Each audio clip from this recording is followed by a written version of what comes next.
మీరు 30-40 మందిని గెలిపించమంటున్నారు. మీకు 175 మంది అభ్యర్థులు ఉన్నారా పోటీ చేయడానికి మీకు అసెంబ్లీకి? ఆంధ్రప్రదేశ్లో మనకి ఇప్పుడు అప్లై చేసిన వాళ్ళు 3000 మంది అండి.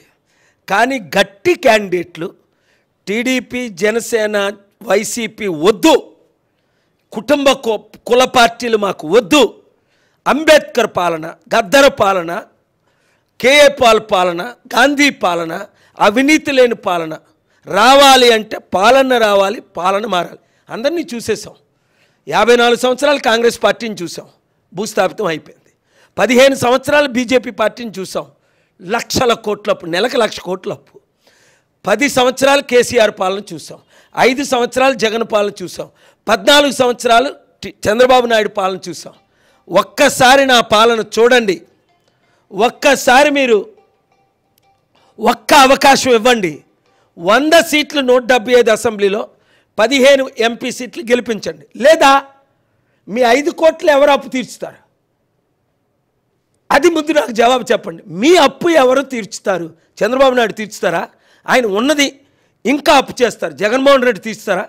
సెక్రటరేట్నే 360 కోట్లకు అమ్మేశారు. కేసీఆర్ గారు 7 లక్షల కోట్లు. పాల్ గారు మీకు అంటే మీ పార్టీ తెలంగాణలో ఉంది, ఆంధ్రప్రదేశ్లో ఉంది. ఇక్కడే వైజాగ్ ఎందుకు ఎంచుకున్నారు? తెలంగాణలో కూడా ఎంపీ అంటే లోక్సభ ఎన్నికలు అయితే అక్కడ కూడా పోటీ చేయొచ్చు. మీ ఆలోచన ఎందుకు తెలంగాణలో పోటీ చేయాలి? అసెంబ్లీ ఎన్నికలప్పుడు పోటీ చేయాలి అంటే బై ఎలక్షన్ కూడా పోటీ చేశారు, మునుగోడు అప్పుడు ట్రై చేశారు మీరు. ఇప్పుడు అక్కడ పోటీ చేయకుండా ఇక్కడ ఆంధ్రప్రదేశ్లో ఎందుకు కాన్సన్ట్రేషన్ చేశారు? గద్దరన్న అన్ని పార్టీలు కాదని మన పార్టీలో చేరినప్పుడు 100 సలహాలు ఇచ్చారు. ఇప్పుడు బాబుర్ మోహన్ గారు ఎలాగో chief secretary IAS, Danamayya Rosaiah గారు చీఫ్ సెక్రటరీలు ఎలాగో ఐఏఎస్ అయిపోయి అందరూ చేరిపోతున్నారు. కారణం ఏంటంటే పునాదులు వేయమన్నారు, వేసాం. కమిటీలు వేయమన్నారు, వేసాం. విశాఖపట్నంలో నేను పుట్టిన ఊరు. 2 లక్షల స్టీల్ ప్లాంట్ ఓటర్స్ ఉన్నారు. 18 లక్షల ఓటర్లో మా బీసీలు ఇప్పటి వరకు 3% ఉన్న కమ్మాసేలారు, 5% ఉన్న 12 మంది రెడ్లు ముఖ్యమంత్రి అయ్యారు. మరి 55% ఉన్న బీసీలు అంటే 10 లక్షల విశాఖపట్నం పార్లమెంట్లు ఉన్నారు. 55% ఆంధ్రప్రదేశ్లో ఉన్నారు, 60% తెలంగాణలో ఉన్నారు, 27% కాపులు ఉన్నారు. ఏం తప్పు చేశారని ముద్రగడ పద్మనాభం లాంటి వాళ్ళు అవినీతి పార్టీలో చేరాలి? అందరూ వైసీపీ, టీడీపీలో ఎందుకు ఇంకా కాపులు ఉంటారు?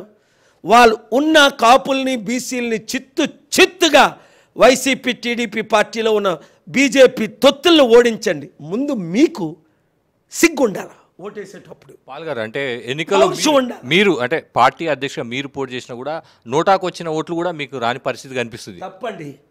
మీరు 7 ఆఫీసర్లో మునుగోడులో 4 కనుక్కోండి. మీరే గెలుస్తున్నారు, కంగ్రాచులేషన్స్ అని చెప్పారు. 52,000 మంది నిరుద్యోగులు ఓట్లేశారు, 22,000 మంది క్రైస్తవులు ఓటేశారు. ఇప్పుడు విశాఖపట్నంలో కూడా 10 లక్షల బీసీలు ఉన్నారు. భరత్ నిలబడ్డాడు అనుకోండి టీడీపీ తరపున, కమ్మ 3%. బీజేపీ తరపుని జీవీఎల్ నరసింహరావు నిలబడ్డాడు అనుకోండి, బ్రాహ్మణి. నేను బ్రాహ్మణులకు వ్యతిరేకం కాను. ఇప్పుడు మీరు ఉంటుండే కాల్ చేసింది నరసింహరావు గారు బ్రాహ్మణే. నేను కులాలకు వ్యతిరేకం కాదు. పీసీగా పుట్టి, కాపుగా పుట్టి, దళితుల అమ్మాయిని పెళ్లి చేసుకొని ఇప్పుడు బట్టి విక్రమార్క గారికి జరిగిన అన్యాయం ఇప్పుడు మీరే చూశారు. ఆయనతో నేను మాట్లాడ్డు.